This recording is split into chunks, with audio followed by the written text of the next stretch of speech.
Batman Gotham Knights issue 3 heads to the Amazon rainforest, where a young tribesman watches a logging camp from the trees. Walking out into the cut down forest, he soon spots Batman above him on one of the machines, who tells him to be quiet. The tribesman runs off in fear, which Bruce knows is good since things are about to get dangerous. Continuing through the camp, Batman knows that there has been a string of murders from Brasilia to Sao Paulo, all government officials and captains of industry, slain by their own bodyguards. Batman first thought it to be the work of Ra's al Ghul and the League of Assassins, since Ra's is an eco-terrorist and this didn't need to happen in Gotham for Batman to respond. The next likely victim is to be the CEO of Nova Medeiros Lumber, the owner of the camp he is in, where a corporate party is being held. Activating some bat drones, Batman sends them into the party tent nearby, soon learning that it's not Ra's behind this, but Poison Ivy, who has used her pheromones to seduce the security guards there. He knows it makes sense now since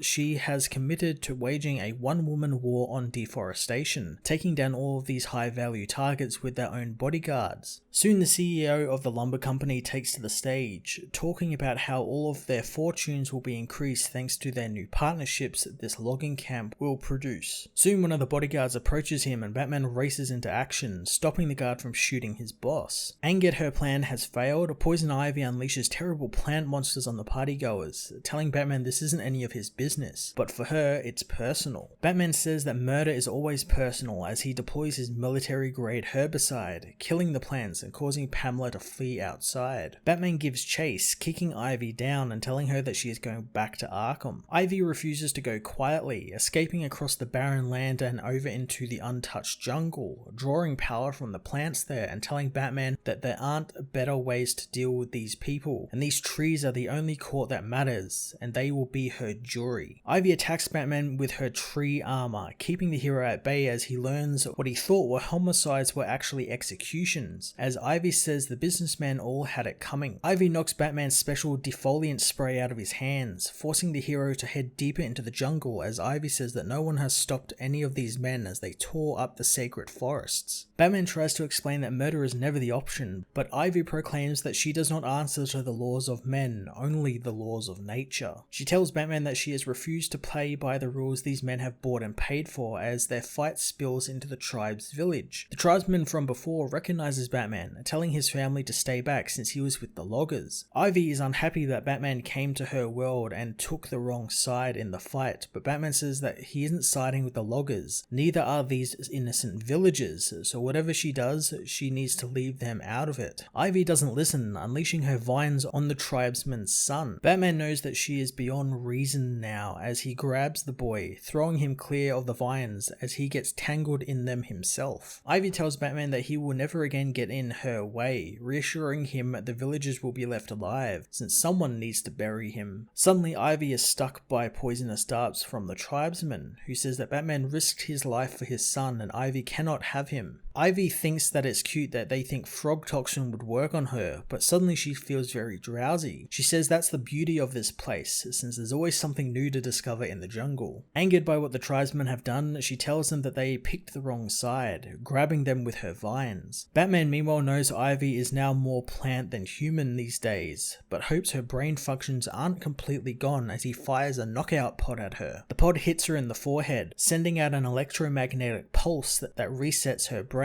causing the villain to fall unconscious. Batman checks on her, finding that she is stable before meeting with the villagers, trying to apologize for everything, but the tribesman just tells him to be quiet. The Batwing soon arrives to pick them up, and upon returning to Gotham, Bruce knows that he will buy all of the land there and turn it into a nature preserve for the tribe. Batman Gotham Knights issue 3 again pitted Batman against one of his rogues in a really cool new location this time however, as well as an eco-friendly message. I really enjoyed seeing a more violent and kinda less human Poison Ivy as well, since it feels like in recent years, much like Harley Quinn, she's become less of a villain and more of an anti-hero of sorts. So seeing her just cut loose and get all unhinged and crazy here was really cool and actually gave Batman a run for his money. The self-contained one-issue stories so far have been working really well for this book, so I'm looking forward to it continuing next issue and seeing which other villains will make an appearance. I'm going to give this issue a 9 out of 10.